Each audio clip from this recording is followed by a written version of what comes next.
आज उत्तर प्रदेश की विधानसभा सिर्फ सदन नहीं थी, आज वो सदन जनता की अदालत था और उस अदालत में कटघरे में खड़ी थी समाजवादी पार्टी। दरअसल आपको पूरा मामला बताते हैं। उत्तर प्रदेश विधानसभा में आज उस वक्त सियासी पारा अपने चरम पर जा पहुंचा जब कोडीन कफ सिरप मामले को लेकर सीएम योगी ने समाजवादी पार्टी पर जोरदार हमला बोला। सदन के भीतर मुख्यमंत्री का अंदाज बेहद ही सख्त, तीखा और आक्रामक दिखाई दिया। सीएम योगी ने साफ शब्दों में कह दिया कि कोडीन कफ सिरप के नाम पर जिस तरीके से नशे का कारोबार फल फूल रहा था, उसकी जड़ें समाजवादी पार्टी के शासनकाल में ही रोपी गई थी। मुख्यमंत्री योगी ने विपक्ष की ओर इशारा करते हुए कहा कि सपा सरकार के दौरान नशे के इस जहर को फैलाने के लिए धड़ल्ले से लाइसेंस बांटे गए थे। उन्होंने सदन में आंकड़ों के साथ बताया कि वर्ष 2016 में समाजवादी पार्टी की सरकार ने कोडीन कफ सिरप के लिए बड़ी संख्या में लाइसेंस जारी किए। यही कारण है कि उस दौर में उत्तर प्रदेश नशे के अवैध कारोबार का बड़ा केंद्र बनता चला गया। योगी आदित्यनाथ ने विपक्ष पर हमला करते हुए यह भी कहा है कि आज वही समाजवादी पार्टी नैतिकता की बातें कर रही है, लेकिन उससे अपने अतीत का जवाब देना ही होगा। मुख्यमंत्री ने तीखे शब्दों में कहा कि चोर की दाढ़ी में तिनका वाली कहावत सपा पर पूरी तरीके से फिट बैठती है। जब भी नशे और अवैध कारोबार पर कार्रवाई होती है तो समाजवादी पार्टी बेचैन हो जाती है, और जब मुख्यमंत्री ने इस सवाल उठाए तो समाजवादी पार्टी के नेता तिलमिला गए। सच कड़वा था, इसलिए हंगामा हुआ, शोर मचाया गया, क्योंकि जवाब देने की हिम्मत नहीं थी। योगी आदित्यनाथ ने ललकारते हुए कहा कि हमारी सरकार ने दवा माफिया पर वार किया, लाइसेंस रद्द कर दिए, गिरफ्तारियां की और दोषियों को जेल भेजा। लेकिन सवाल यह है, जब समाजवादी पार्टी सत्ता में थी तब ये जहर क्यों नहीं रुका, तब ये मौतें क्यों नहीं थमी। योगी आदित्यनाथ ने समाजवादी पार्टी को सिर्फ सुनाया नहीं बल्कि बेपर्दा भी किया।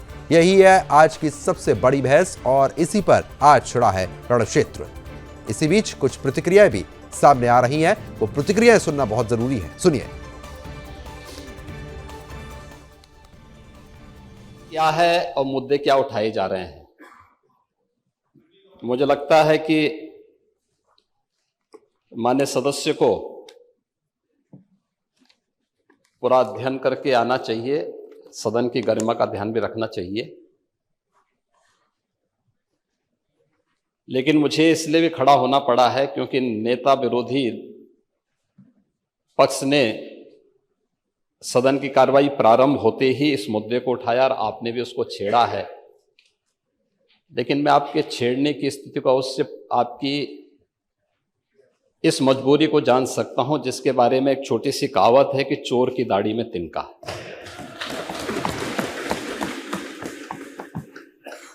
प्रश्न है नकली दवाओं के सेवन से होने वाली मौतों के बारे में, जिसके बारे में उनको उत्तर दिया गया है कि इस प्रकार के कोई भी प्रकरण अभी तक उत्तर प्रदेश सरकार के संज्ञान में नहीं है। दूसरा, समय समय पर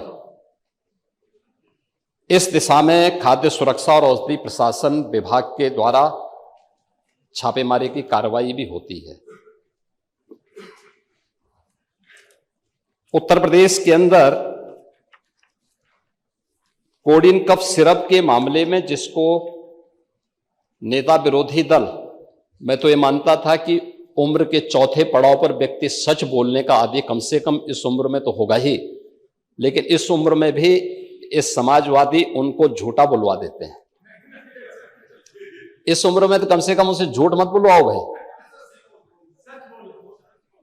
सच बोलने के उनको आदी होना चाहिए। और वो तो चेयर पे बैठ चुके हैं लंबे समय तक, स्पीकर के रूप में उन्होंने सदन को आगे बढ़ाया है। कोडीन कफ सिरप से उत्तर प्रदेश के अंदर कोई मौत नहीं हुई है। एक। दूसरा, इस मामले में एनडीपीएस के अंतर्गत कार्रवाई होगी। यह उत्तर प्रदेश सरकार इस मामले को कोर्ट में जीती है, उत्तर प्रदेश ने इस मामले को लड़ा है। तीसरा, उत्तर प्रदेश में इसका जो सबसे बड़ा होलसेलर, जो बड़े होलसेलर हैं, जिसको सबसे पहले एसटीएफ ने पकड़ा था 2016 में, उसको लाइसेंस समाजवादी पार्टी ने जारी किया था। जो फोटो रिलीज हो रही है, देश के अंदर दो नमूने हैं, एक दिल्ली में और एक लखनऊ में बैठते हैं। जब देश में कोई चर्चा होती है तो तुरंत वह देश छोड़ करके भाग जाते हैं, और मुझे लगता है कि यही आपके बबुआ के साथ भी हो रहा होगा। वह भी देश से फिर जाएंगे इंग्लैंड की सैर सपाटे में, और आप लोग यहां चिल्लाते रहेंगे। उससे कोई लेना देना उत्तर प्रदेश का नहीं, साफ स्पष्ट माननीय मुख्यमंत्री जी ने बोला है। न किसी का उत्तर प्रदेश में किसी की मृत्यु हुई है इस सिरप से।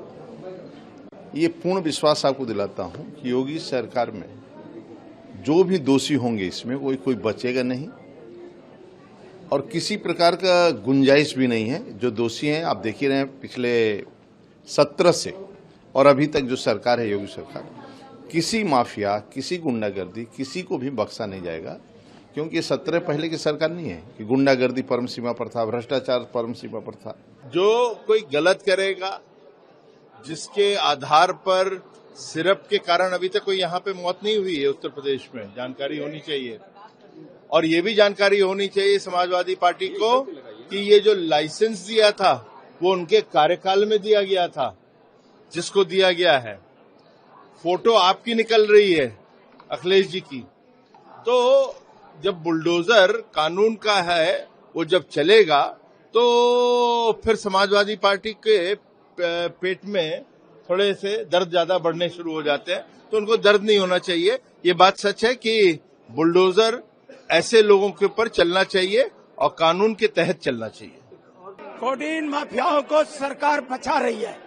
सरकार का पूरा संरक्षण कोडीन माफियाओं के साथ है। और मुख्यमंत्री जी 19 तारीख को प्रेस करके एक तस्वीर दिखा रहे थे। उसके दूसरे दिन हमारे राष्ट्रीय अध्यक्ष जी ने कहा कि इसमें जो भी संलिप्त है उसके खिलाफ बुलडोजर की कार्रवाई की जाए, लेकिन अभी तक सरकार ने कोई कार्रवाई नहीं किया। इससे साफ जाहिर है कि माननीय योगी जी की सरकार कोडीन माफियाओं के साथ है। पार्टी के लोग हल्ला करते हैं, फोटो खिंचवा लेते हैं, ओकरे बाद शांत हो जाते हैं।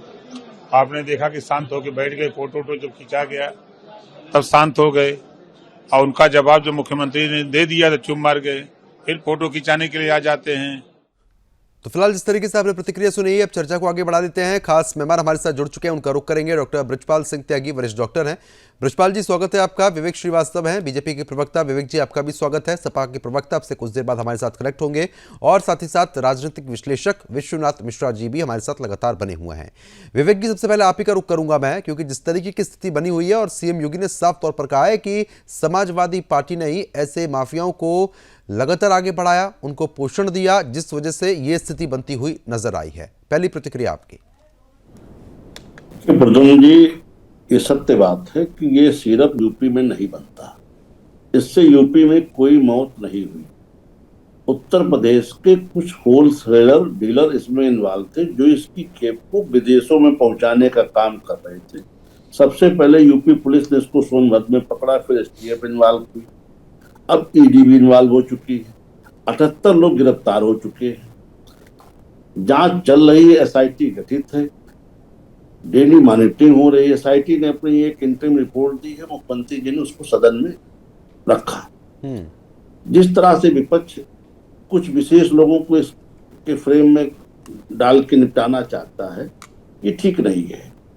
ये लोग कहते हैं बुलडोजर क्यों नहीं चल रहा, बुलडोजर क्यों नहीं चल रहा। जिस मकान में ईडी छापा डाल के बैठी, कहते हैं वहां बुलडोजर चलवा दी।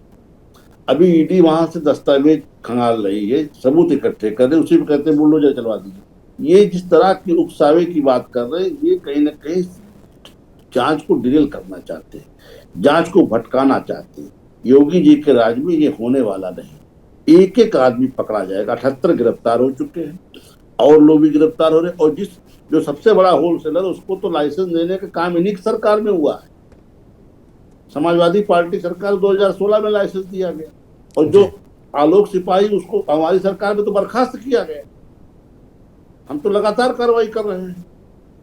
तो ले दे करके मामला ये कि जैसे से जांच आगे बढ़ेगी, इसकी जड़ें घूम के जा रही है समाजवादी पार्टी के कार्यकर्ताओं पर। इसीलिए योगी जी ने कहा कि चिल्लाना मत, बुलडोजर तो चलेगा। ठीक है विश्वनाथ मिश्रा जी, क्योंकि देखिए जिस तरीके से जब इस तरीके के कफ सिरपों का जिक्र होता है और समाजवादी पार्टी के वहां से तार जुड़ते हैं, चाहे लाइसेंस देने की प्रक्रिया हो, चाहे अवैध तौर पर इसको बढ़ाने की प्रक्रिया हो, क्योंकि सीएम योगी की तरफ से तमाम बड़े आरोप यहां पर लगाए गए हैं।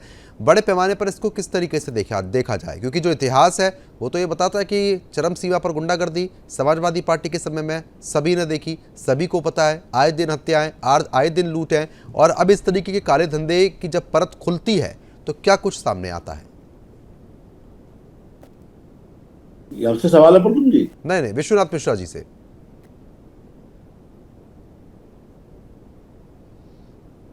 विश्वनाथ मिश्रा जी, आवाज पहुंच रही है मेरी? ठीक है, संपर्क नहीं हो पा रहा, दोबारा संपर्क साधने का प्रयास किया जाएगा। सपा प्रवक्ता भी हमारे साथ अब जुड़ चुके हैं।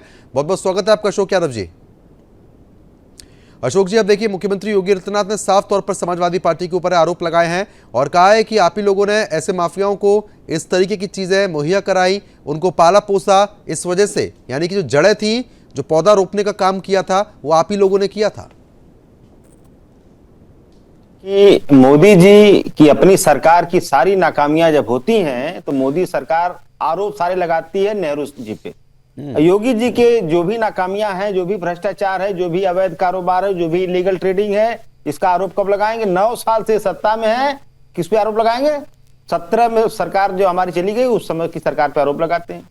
इससे बड़ा नकारापन सरकार का क्या हो सकता है? विधानसभा में खड़े होकर के मुख्यमंत्री जी फोटो दिखा रहे हैं, क्या मतलब हल्कापन है ये?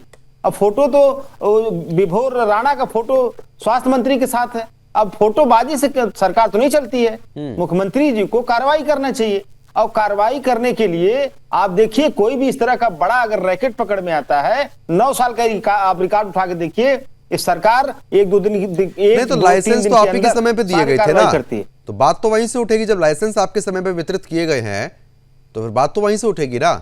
और अब जब मामला सामने आया तो कार्रवाई हो रही है, गिरफ्तारियां हो रही है, जब आप लोगों ने क्यों ऐसी गिरफ्तारियां नहीं की? देखिए, ड्रग लाइसेंस कोई सरकार नहीं देती है, ये ग्राउंड लेवल पर वहां की local authority, drug inspector, DLO, वहां के एसडीएम, एक सतत प्रक्रिया है। ये कोई भी सरकार होती है। अच्छा, किसी विभाग के अंदर तो आते होंगे ना, किसी विभाग के अंदर तो आते होंगे, वो विभाग तो सरकार के अंदर ही आता है ना। किसी को भी अपने मन चाहने वाले को जब लाइसेंस दिया जाएगा तो आजकल सेटिंग से क्या कुछ नहीं हो सकता है, बताइए।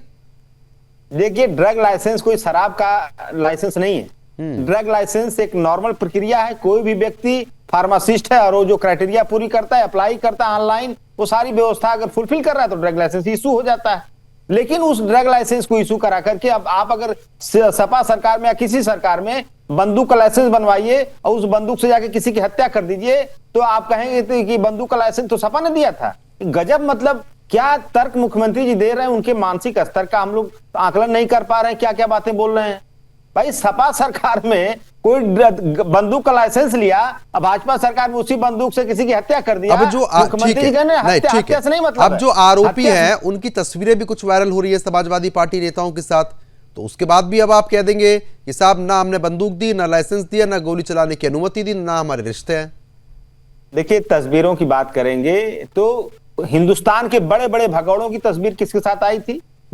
किसके साथ? नीरव मोदी की तस्वीर किसके साथ आई थी? प्रधानमंत्री के साथ। विजय माल्या की तस्वीर किसके साथ आई थी?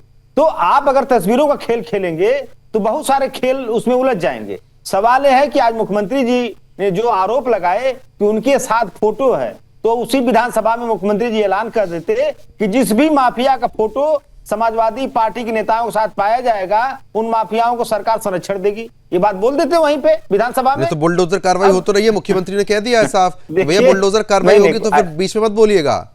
ऐसी बातें देखिए, माननीय मुख्यमंत्री जी ऐसी बातें करते हैं। आज नमूने की बात करने लग गए, बताइए। ठीक है, विवेक जी कुछ बोलना चाह रहे हैं, उसके बाद डॉक्टर साहब उनका रुख करूंगा। विवेक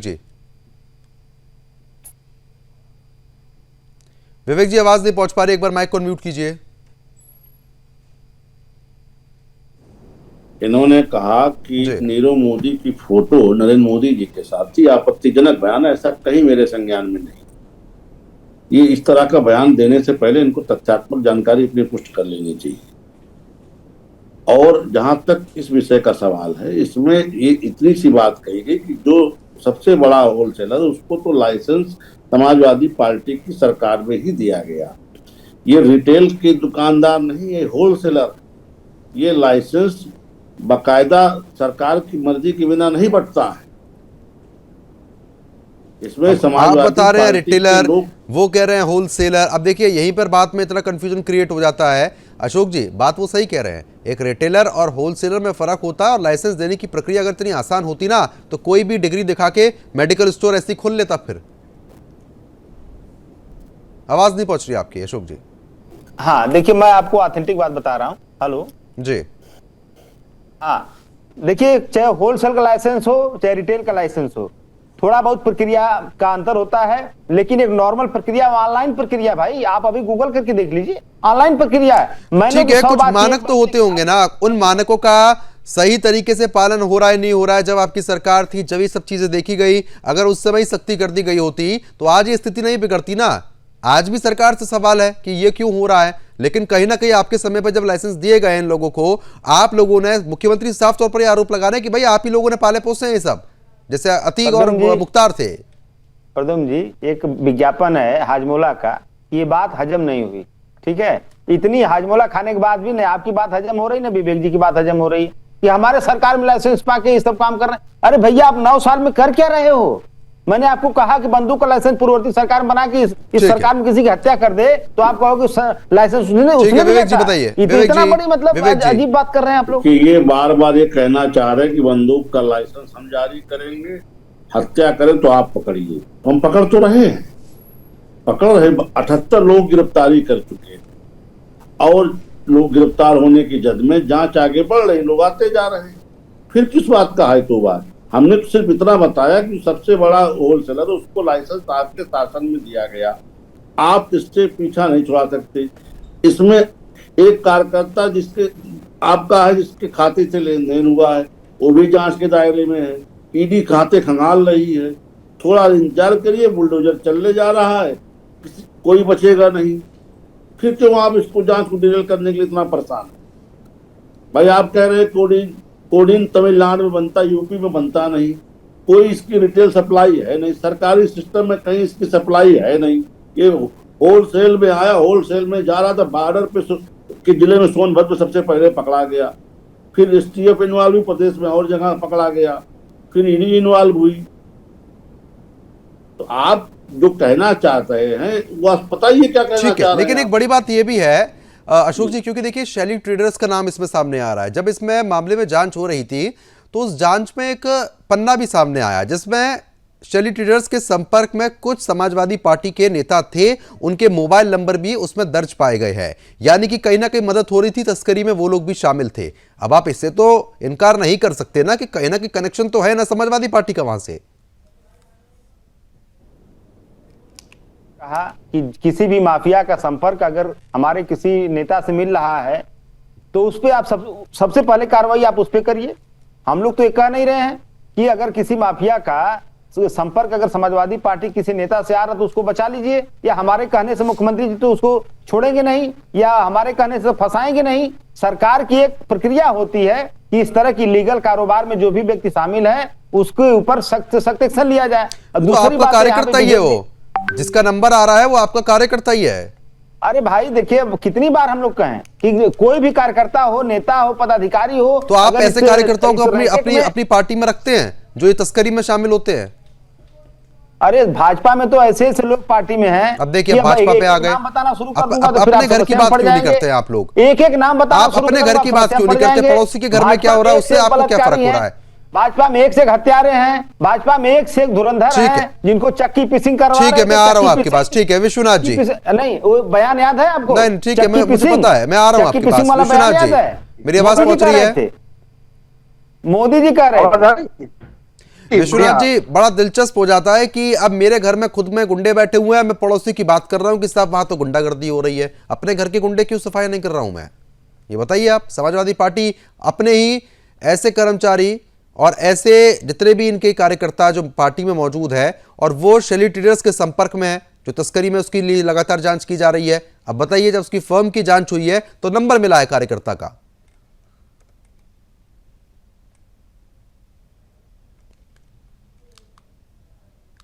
ठीक है, संपर्क नहीं हो पा रहा उनसे, दोबारा संपर्क साधने का प्रयास किया जाएगा।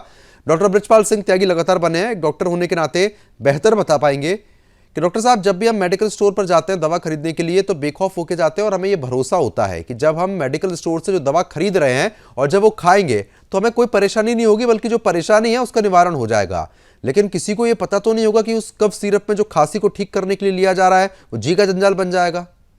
ये कैसा भरोसा टूट रहा है, ये क्या कुछ हो रहा है और किस तरीके से इस पर रोकथाम लग सकती है? अभी तो फिलहाल कार्रवाई चल रही है, लेकिन बड़ा सवाल यह है और मैं समझना चाह रहा हूं, जो दर्शक आपको देखेंगे वो बेहतर समझ पाएंगे क्योंकि लोगों के मन में कफ सिरप को लेकर डर आ चुका है। कैसे पहचान करें असली और नकली की?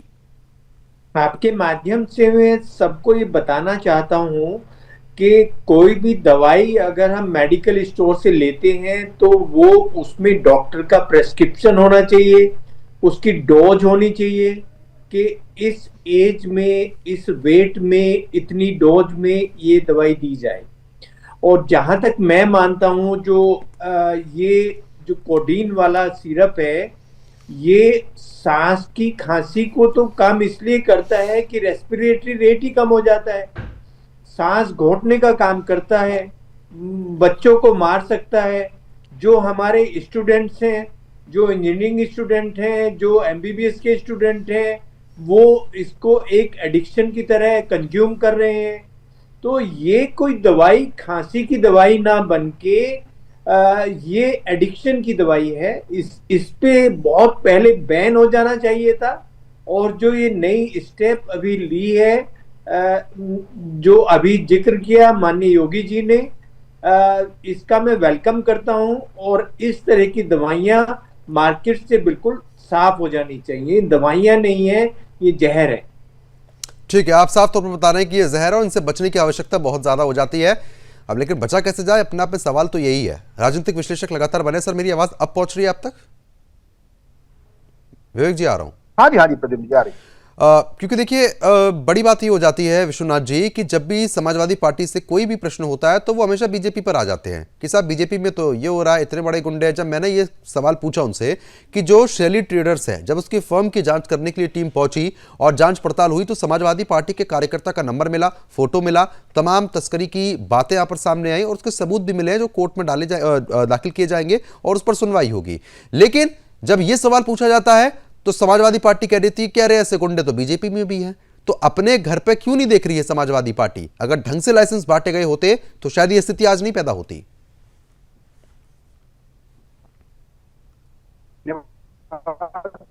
देखिए, उत्तर प्रदेश में दो पार्टियां हैं। चलो ठीक है, मैं माफी के साथ आपको रोकना चाहूंगा विश्वनाथ जी, आपकी आवाज सही तरीके से नहीं पहुंच पा रही है। मैं टीम को बोलूंगा एक बार आपकी आवाज को दुरुस्त कर दे विवेक जी, क्योंकि देखिए बात वही है, सवाल यही है कि आरोप प्रत्यारोप के अलावा आम जनता, जो बच्चे मरे हैं, उनका जिम्मेदार कौन है? क्योंकि समाजवादी पार्टी तो आपके ऊपर डाल दे रही है कि साहब हमें तो समझ में ही नहीं आ रहा कि क्या कहा जा रहा है। सरकार आपकी, आप लोग देखिए कहां 9 साल पहले की बात कर रहे हैं।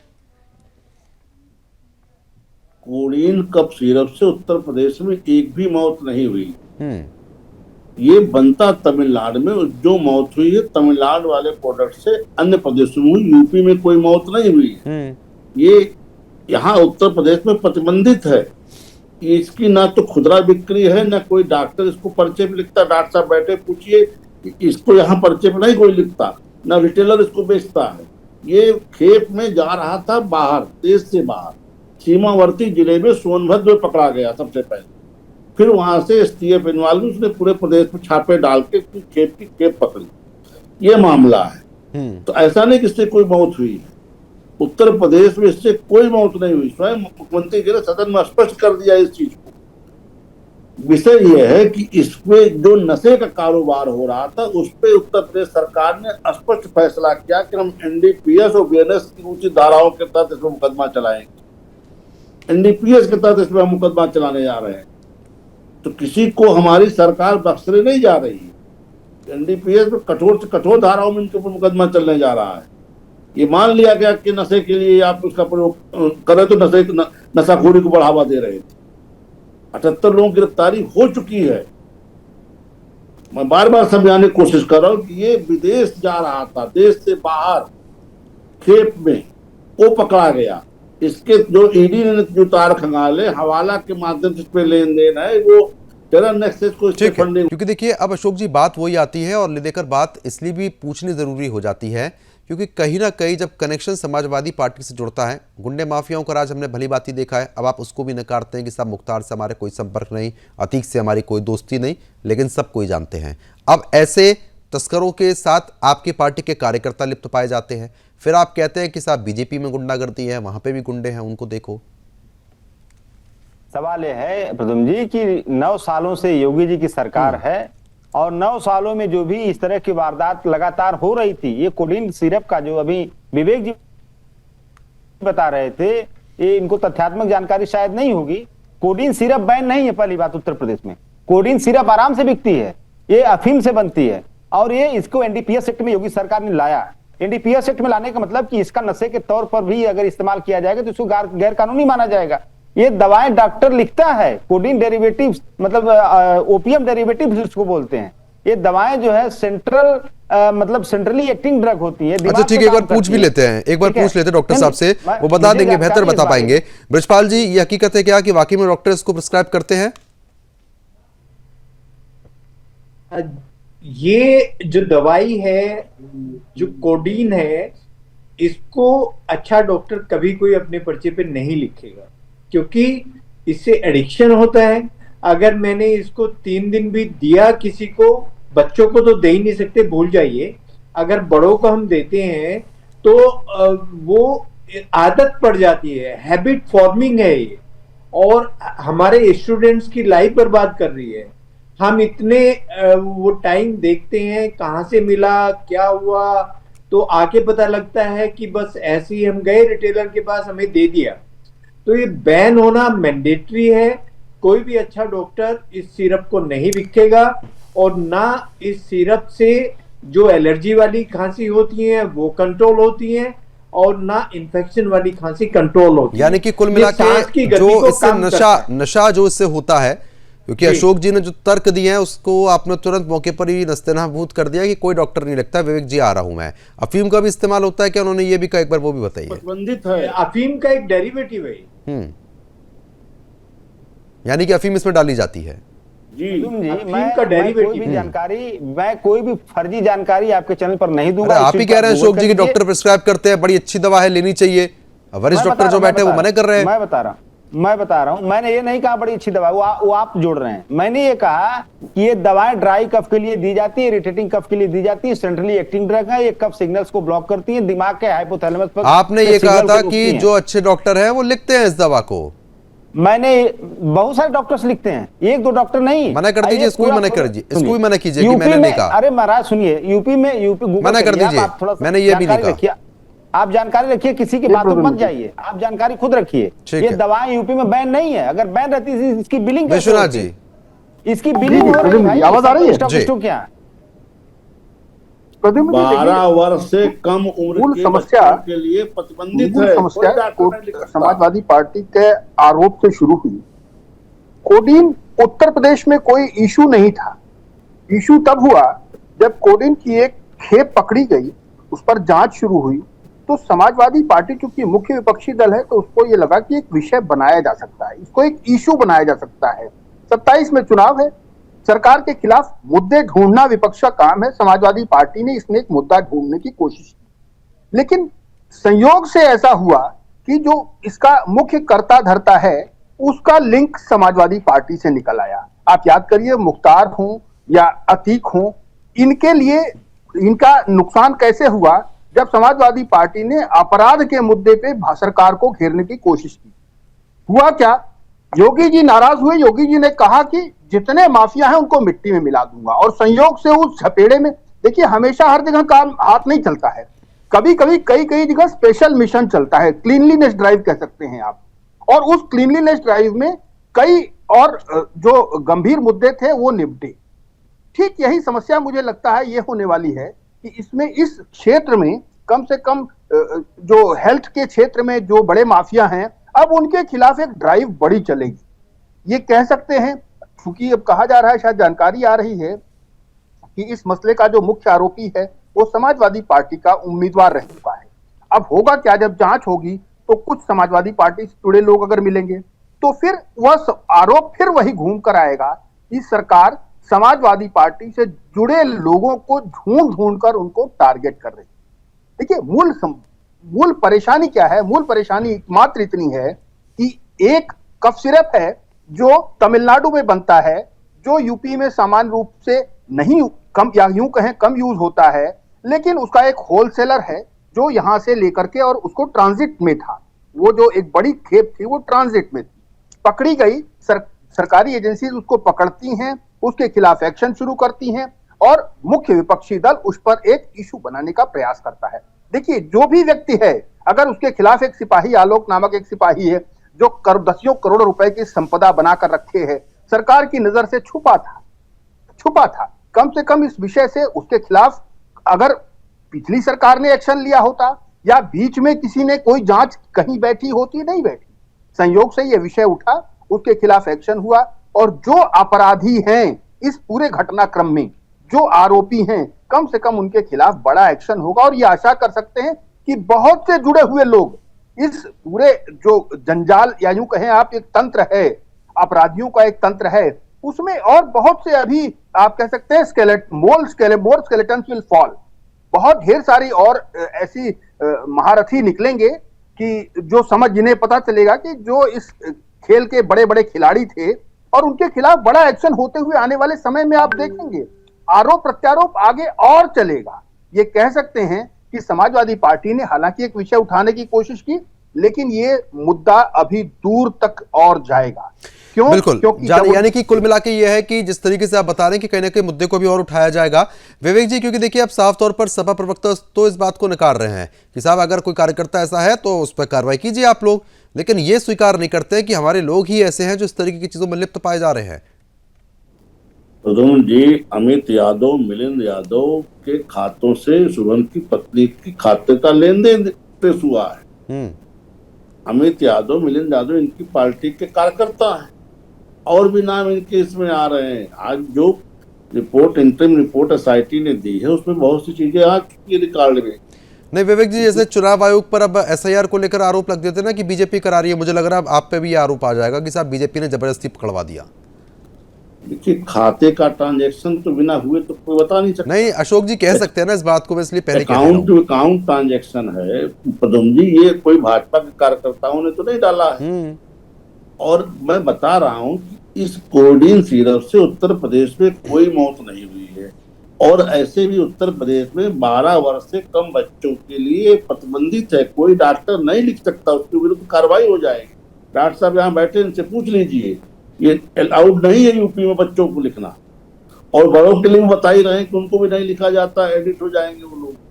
तो ऐसा नहीं है, इस पे ये यूपी में प्रतिबंधित है एक तरीके से कह लीजिए। 12 वर्षों तक के बच्चों के लिए तो स्पष्ट रूप से प्रतिबंधित है। और ये खेप बाहर जा रही थी, इसका डाइवर्जन हो रहा था नशे के कारोबार में, इसीलिए एनडीपीएस लगाई जा रही है।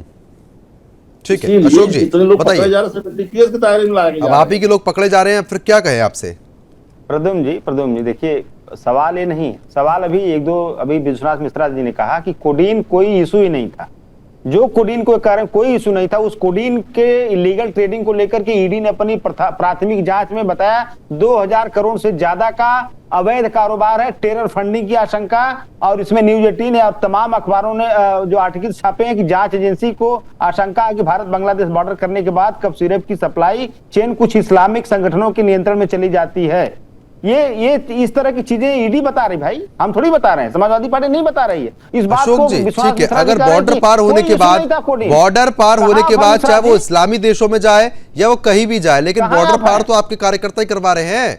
बॉर्डर पार के इधर की बात कीजिए ना। करवा रहे हैं प्रद्युम्न जी, सब भाजपा ही करवा रहे हैं, सारे 99.9 पकड़े आपके कार्यकर्ता जा रहे हैं। दूसरी बात में बता विवेक जी, मैंने कहा था ना, इसलिए मैंने आपको पहले टोक दिया था कि आप ही के ऊपर आरोप आएगा। आप टोकिए मत। देखिए, मैं आपको बता दूं तमिलनाडु का जो प्रकरण जोड़ा जा रहा है, ये नासमझी में जोड़ा जा रहा है। आज मुख्यमंत्री जी का बयान उठा के देख लीजिए, उन्होंने कहा कि तमिलनाडु का जो सिरप था उसका नाम है कोल्ड ड्रिफ्ट और उसका कंपोजिशन अलग है, उसमें कोडीन नहीं है। वो कोल्ड ड्रिफ्ट सिरप है, जो मध्य प्रदेश में बच्चों की डेथ हुई है, उसका कंपोजिशन अलग है। वो ओवरडोजिंग या गलत कंपोजिशन की वजह से बच्चों की डेथ हुई है। वो अलग प्रकरण है। लेकिन जो कोडीन सिरप है, ये जो उत्तर प्रदेश की बात है, ये यूपी में बने या ना बने दैट इज डिफरेंट थिंग। लेकिन यूपी में इसका अवैध कारोबार हो रहा है, टेरर फंडिंग में भी इसका इस्तेमाल हो सकता है। इसको ईडी बोल रही है, समाजवादी पार्टी नहीं बोल रही है। और मुख्यमंत्री जी जो अपने को आपको कहते हैं zero tolerance on crime and corruption, इस मुख्यमंत्री जी के नाक के नीचे प्रधानमंत्री जी के कॉन्स्टिट्यूंसी में 2000 करोड़ रुपए का अवैध कारोबार होता है, इलीगल ट्रेडिंग होती है, और ये कह रहे हैं कि सपा के लोग शामिल हैं। तो इससे ज्यादातर लापरवाह सरकार कोई नहीं हो सकती कि अपनी सारी नाकामियों जांच में किसके नाम सामने आ रहे हैं? जांच में अशोक यादव जी का नाम तो सामने नहीं आया। आप भी तो समाजवादी पार्टी से ही है ना। हम तो कह रहे हैं जो लोग भी हैं इसमें शामिल, सपा ने कहा क्या कि मत करिए कार्रवाई। आप लोग तो अपने कार्यकर्ताओं पर कार्रवाई करते ही कहाँ हैं? हम लोग लगातार ऐसे कार्यकर्ताओं को आप जब पार्टी में रखेंगे तो छवि तो धूमिल होगी ना। सबके ऊपर काम करें। विश्वनाथ जी बताइए, आप जवाब से सहमत हैं? प्रद्युम्न जी, मैं 100 बार कह चुका हूं कि कोई भी व्यक्ति इसमें शामिल है, चाहे जौनपुर के कोडिन भैया हो, चाहे कालीन भैया हो, चाहे जितने भी स्वजातीय लोग हैं, ये सबके ऊपर कार्रवाई हो। उसमें सपा के लोग शामिल हैं, उनके ऊपर भी कार्रवाई हो, सबके ऊपर कार्रवाई हो। लेकिन कोडिन भैया, कालीन भैया, सबको किसी को बचाना नहीं चाहिए। सरकार को इस बात को हम लोग कह रहे हैं। ठीक है विश्वनाथ जी। प्रद्युम्न जी, मैं वही कह रहा था, अशोक जी समझ नहीं पाए इस विषय को उठाया। देखिए, कोई ये अपराध हो रहा था, इसकी पड़ताल, ये ऐसा नहीं है कि समाजवादी पार्टी इस विषय को लेकर आई। एजेंसीज ने अगर पकड़ा है, कोई अपराध कहीं हो रहा है, कभी न कभी उसका फर्स्ट इंफॉर्मेशन मिलेगी, उस पर जांच शुरू होगी। बिल्कुल ठीक बात है, अपराध पकड़ा गया। जब अपराध इलीगल कोई भी चीज है वो पकड़ी गई, उसके खिलाफ एक्शन शुरू हुआ, विपक्ष उस पर चालू हो गया, शुरू होगा। बिल्कुल उसको आरोप प्रत्यारोप करने का अधिकार है। मैं यही कह रहा हूं कि लेकिन जब उसमें उसके लोग फंसेंगे तो वो सरकार पर आरोप लगाएंगे, और ये आगे और चलेगा। इस पर ये परंपरा और आगे चलेगी। जैसे जैसे अपराधी पकड़े जाएंगे, अगर उनका किसी का समाजवादी पार्टी से कनेक्शन आएगा, उनके खिलाफ स्टर्न एक्शन होगा, गंभीर उनके खिलाफ अगर एक्शन लिया जाएगा, तो फिर उस सरकार पर आरोप आएगा कि आप पार्टी देख करके, विपक्ष का नेता मान करके आप उसके खिलाफ एक्शन ले रहे हैं। वो तो बेचारा निर्दोष था। मूल बात केवल इतनी है।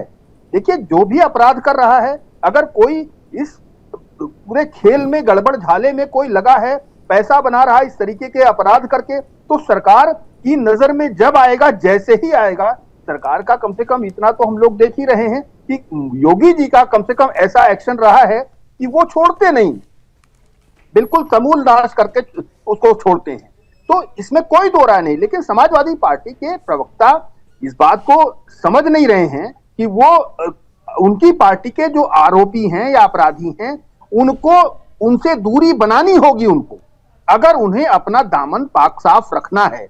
अन्यथा फिर वो झंडा बैनर लेकर के सड़क पर उनको आना पड़ेगा कि हमारी पार्टी को सरकार निशाना बनाने की कोशिश कर रही है। जो भी लोग इस पूरे घटनाक्रम में उनसे जुड़े हुए हों, उनसे वो तत्काल अपना हाथ छुड़ाए, उनको किनारे करे, और उसके बाद सरकार को एक्शन लेने के लिए मजबूर करे। अन्यथा फिर वही आरोप और प्रत्यारोप का मसला आएगा कि सरकार समाजवादी पार्टी के नेताओं को प्रताड़ित कर रही है। जैसे पहले हुआ, क्राइम के इशू पर यही हुआ था। जब मुख्तार और अतीक का इशू हुआ था, सरकार को घेरने की कोशिश की थी। सरकार ने जब गंभीर एक्शन लिया तो, और उसके खिलाफ जो छोटे से बड़ी मछलियों को सबको छांटबीन करके निपटाने का जब कार्यक्रम शुरू हुआ, तो समाजवादी पार्टी नाराजगी दिखाई। समाजवादी पार्टी उनके घरों तक गई, मातम पुरसी करने गई। बिल्कुल, कहने की खानापूर्ति की जो स्थिति है वो सभी ने देखी है। एक आखिरी प्रतिक्रिया, क्योंकि अब समय कम है, डॉक्टर साहब से ले लेते हैं। डॉक्टर साहब, क्योंकि देखिए साफ तौर पर अब जो स्थिति है आरोप प्रत्यारोप की है, जांच लगातार चल रही है, गिरफ्तारियां होंगी, लेकिन एक बार फिर भी दर्शकों को आप जाते जाते ये जरूर बता के जाइएगा कि जब भी कफ सिरप लें तो क्या ध्यान रखें। ब्रजपाल जी, आपकी आवाज नहीं पहुंच रही है, माइक को अनम्यूट कीजिए। ब्रजपाल जी, आवाज नहीं पहुंच पा रही है। ब्रजपाल जी, हमें कफ सिरप लेना है, हमें डॉक्टर से पर्चा लिखवाना है, और अभी जो ये बात चल रही थी कि डॉक्टर इसको लिखते हैं, इंस्ट्रक्शंस होती हैं डॉक्टर्स के पास माननीय सीएमओ द्वारा कि कोई भी इस तरह की दवाई को प्रेस्क्राइब ना करें, उन पे कार्रवाई हो सकती है। वो उनका जो लाइसेंस है वो रद्द हो सकता है, इवन अस्पताल का लाइसेंस रद्द हो सकता है। तो कोई दवाई ऐसी डॉक्टर नहीं लिखेगा। और मैं ये चाहता हूं कि जो भी दवाई लेता है वो रिटेलर से वैसे ना ले, डॉक्टर से पर्चा लिखवाए और तब उस दवाई को ले, और उस दवाई का बिल जरूर ले। ठीक है, बिल लेगा तो उससे कभी खतरा पैदा नहीं होगा। ठीक है डॉक्टर साहब, आप सभी मेहमानों का आप समय कम है, बहुत बहुत शुक्रिया हमारे साथ जुड़ने के लिए, इस मुद्दे पर विस्तार पूर्वक चर्चा करने के लिए। तो फिलहाल आपने देखा सीएम योगी ने साफ तौर पर माफिया राज को और समाजवादी पार्टी को लगातार यहां पर ललकारा है और साफ तौर पर कह दिया है कि ऐसे दोषियों को बिल्कुल नहीं बख्शा जाएगा। अब देखने वाली बात यह होगी कि समाजवादी पार्टी के जो तार इस पूरे कफ सिरप कांड से जुड़ रहे हैं उसमें और कौन कौन से नाम निकलकर सामने आते हैं। अभी के लिए सिर्फ फिलहाल इतना ही। नमस्कार।